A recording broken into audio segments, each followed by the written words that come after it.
Hey everybody, spoiler day 11, and today's reveal was absolute fire, so let's get right into it. So Jagex today revealed a brand new relic called Fire Sale. I'm going to talk about the details of that, but pretty much anything you can buy with GP is free. So what can't you buy with infinite GP? I'll cover that. I'm also going to talk about ways to generate infinite GP, because when you buy those items, if you sell them back to the store, you're not actually going to make any money from it. So just keep that in mind. I'll cover the details of that. Also, we're going to need Tokkul to buy things like onyx and other crafting materials, as well as runes and other things you may want Tokkul for, especially the obsidian armor early. And I'll talk about a way to generate infinite Tokkul as well. I'm also going to cover a few reasons why you still need GP, and this doesn't remove the entire need for GP in the game. And then there are also some relic considerations that if you're choosing certain relics just because of certain quality of life benefits or other things, I'm going to talk about how this will actually really boost and kind of cover some losses we are going to miss out from certain relics. And I'm going to talk about a few tips you want to keep in mind when you're buying items from the shops. Lastly, I'm going to cover a bunch of skills that are going to really heavily benefit from this relic. And if I missed a few, I'm probably not doing a comprehensive research amount to tell you everything that's possible with this relic. So just leave some comments below. But let's get into Fire Sale. So all items in the shops from Gielinor that charge coins, also commonly called GP or gold pieces, anything that you buy with gold pieces is going to be absolutely free. Now, this also does not affect other currencies. It's only GP, and I'll talk about that in a second. And shops that you would normally sell items to and earn GP back, you don't make money. So you're going to need to find alternate ways to make money, and I'll cover that in a second as well. One thing I want to point out is we don't know the tier of Fire Sale yet, so we don't know what relics we're choosing to sacrifice in order to gain this one. Now, I think this relic is absolutely super powerful, and there's a good chance I'm picking Fire Sale. It really depends on what other relics are in the tier, but there's a good chance I'm picking Fire Sale, and I'll talk about all the reasons why in a second. And another thing I want you to keep in mind is you can toggle buying items noted. So for example, if you wanted to buy a bunch of armor, for example, if you've unlocked the desert and you're gonna go, to the Giant's Foundry and make a bunch of gear, you don't have to have the bars. You can start with armor, and you're gonna be able to just buy tons of armor completely noted. And that's gonna make a trading method like that really, really easy. So there are some currencies in the game that are not GP based, and one of them, the big one, is probably called Tokkul, and this one is the currency you're going to see in the volcano down in Karamja, which we all have access to, and this is primarily used for unlocking onyxes and creating those amulets of fury. So if you are going to do that, I'll talk about how you can generate infinite Tokkul in a second, but also trading sticks is another one. You're not going to be able to get them or buy things from the trading stick shops, so just keep that in mind, the machetes and other things. Not that it's important, but you are going to need maybe trading sticks to get the shortcut down by the metal dragons for the Brimhaven dungeon. Also, you can unlock the top Brimhaven dungeon with 1,000,000 GP, so that's another thing you're going to need GP for. Also, all the minigame shops, things like abyssal pearls to pull from Goddard, unrefined minerals and golden nuggets, anima infused barks, and other things. These things will still need their respective currencies, so you're not going to be able to just buy things from these shops. You're going to need to farm the activities, get those points, or get these different currencies and buy those items.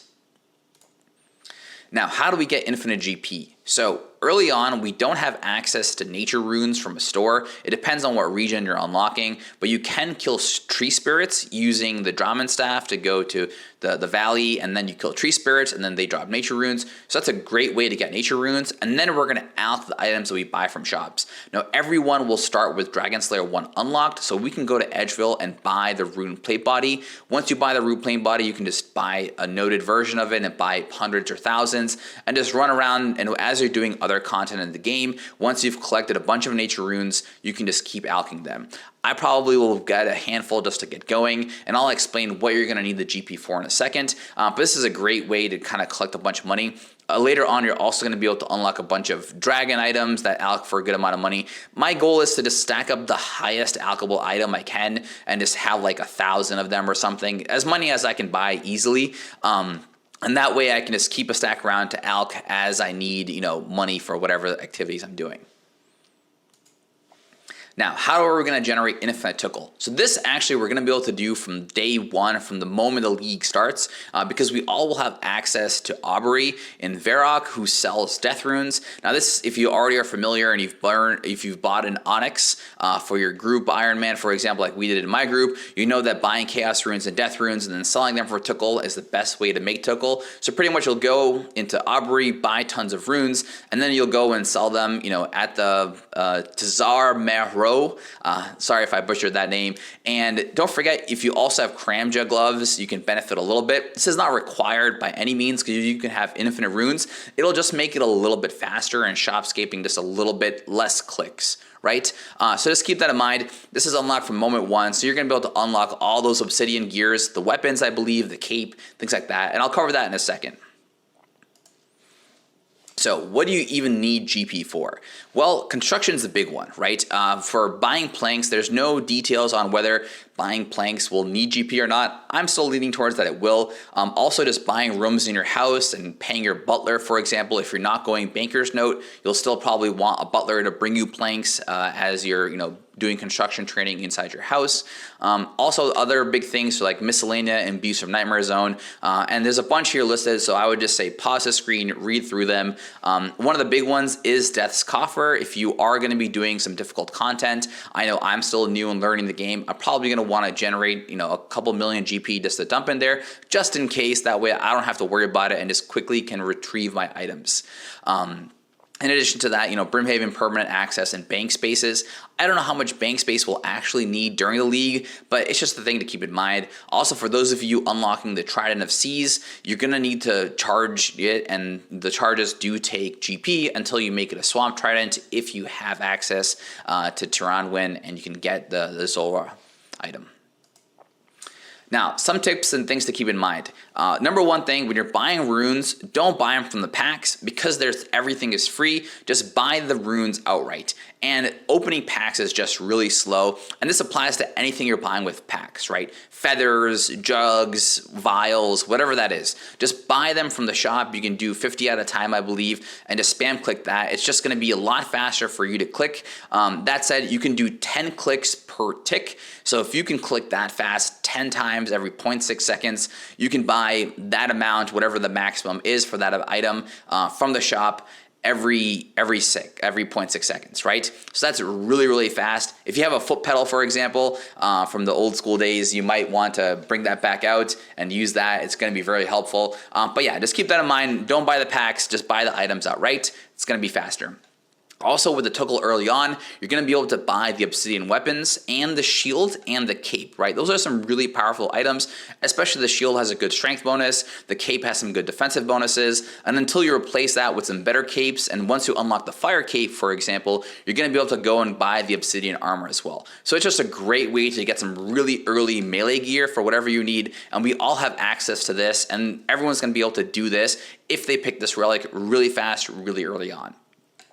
One thing to keep in mind also is if you're going to be picking Superior Sorcerer, or if you're not going to be picking Superior Sorcerer or Archer's Embrace, one of the huge quality of life things that I mentioned in the combat relic breakdown is that you're going to be able to save 90% of runes and 90% of your arrows or your ammunition for your ranged things. Now, you can only buy arrows from shops. I believe rune arrows you can buy from a handful of shops, depending on what regions you've unlocked. So you can get some ammos there. You can also get like bone bolts and other things. But if you don't have access to an Ava's and you do have this relic, you can effectively buy infinite ammo, whether it's rune arrows from shops or it's bone bolts, at least just to do some early on range training, right?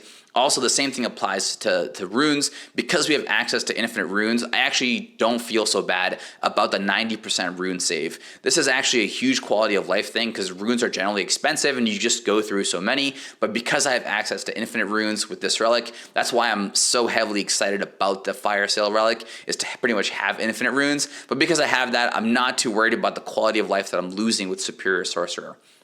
In addition to that, Trickster was a great way to thieve and stack up on resources for crafting and other miscellaneous needs.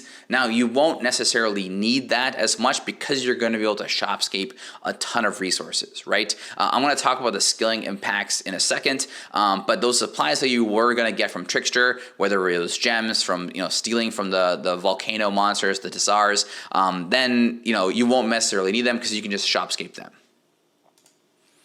Cool, skilling benefits. Now, number one thing I mentioned was infinite runes, right? Now you can train your magic and defense at the same time and your hit points, right? Just by doing damage, AoE spells. I'm gonna unlock the desert, so I'm gonna do ancient magics. I'm gonna, hopefully do some multi-combat areas and just train it up, especially if I'm doing some AFK while I'm editing videos or other things. It's gonna be a great way to get a ton of XP, and it's all free because I can buy infinite number of runes.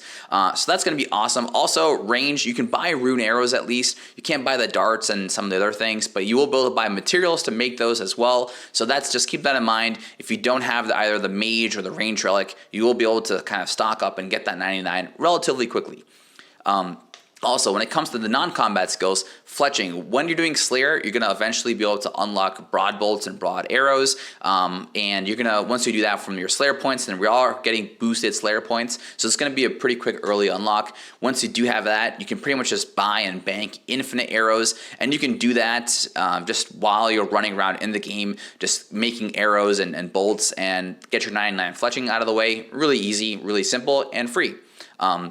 You will have to make the headless arrows if you don't have access to the headless arrows in the ranging guild, but if you do have the ranging guild, then you will be able to just buy all the resources yourself. Smithing. Now this one I kind of alluded to earlier. Because we can buy armor from all the shops, you're going to be able to just use that as your resource in Giant's Foundry. I myself am going to be unlocking Desert. Also, if you're unlocking Blast Furnace in the Fremennik region, you're going to be able to just buy infinite ores from that shop, and that way you're just going to be able to get a really easy 99 smithing. Also, if you need bars to craft anything for any sort of diary achievements, you're going to be able to just buy those and just make those items really quickly. So smithing and fletching are two huge impacts, but don't forget, crafting is also heavily impacted. Unlocking the desert or Asgarnia, you're going to have access to the gem shop early on, and that will get you, sapphires and then emeralds in the desert. Also, you're going to be able to buy infinite battle staves from Zaf in Varrock, and that's for everybody. So if you have a way to generate orbs from somewhere, whether you're getting them from elves in Turanwin, and this is where the Trickster Relic does come into play, because if you can infinitely thieve elves without failing, you can stack up a good amount of fire orbs, and that is valuable to kind of combo with the battle staves. But again, you're going to be able to have a bunch of crafting materials to kind of just go crazy with. Also, because you have access to infinite Tokkul, you can buy tons of high-level gems like diamonds from the Tokkul shop, and you're going to be able to train your crafting that way. And that might be something that I might do as well. I do want to get an early crafting cape, so that'll give me my instant bank teleport, especially if this relic is a tier 2 relic and I have to trade off one of the transportation relics that are the options. Then like Globetrotter, then I will have an access to a quick bank teleport, and that's going to be really nice. In addition to that, as I mentioned, construction, you will need a bunch of GP4, but remember, you can buy a lot of construction XP from just having a ton of money. So bag plants, also if you unlock the Fremennik region, you're going to be able to do things like the Gold Sink and Demonic Throne. The Demonic Throne you can't do until 99 construction. Remember, you can boost with the Crystal Saw and other things like that, but the Demonic Throne is mostly for you once you hit 99 to get to that like 50 million XP or whatever the top end XP goal for the league is. And it's going to be really insanely fast, which is going to be really exciting. Also, cooking, you're going to be able to buy a bunch of raw fish. You're going to have access to early karambans once you unlock Taiwanite Trio, and that will be a good way to get your cooking up, and you're going to have access to just good food that way. So if you're not planning to go Endless Harvest, for example, you don't have to sit around buying or fishing a lot of fish. You can just buy out a lot of raw fish and then cook it. Also, there might be some herb lore secondaries that this might impact, and it might kind of be a little bit of a quality knife, but I don't think it's going to be really that impactful. That's why I kind of got like a little shrug face going on there. Also, I'm not 100% sure of all the skilling benefits. I haven't done a full in-depth research, so if you have any ideas, please leave a comment below. Thank you so much for watching. This relic is absolute fire. I'm glad they called it Fire Sale. It's such a powerful relic. I'm very excited. There's a good chance I'm picking this relic. And again, if you have any ideas on how else we can benefit using from this relic, please leave a comment below. I want to continue to update and make a better, more comprehensive list for myself as well as for you. If you found this video helpful, definitely give it a like. And if you also want to stay up to date with all my other videos, just subscribe, and that way you'll know when my next video comes out. Also, I'm planning on live streaming for the first 2 days of League launch at least. And so if you want to come follow me on Twitch and get notified when I go live, that would be great. Anything else, leave a comment below. Have a great one.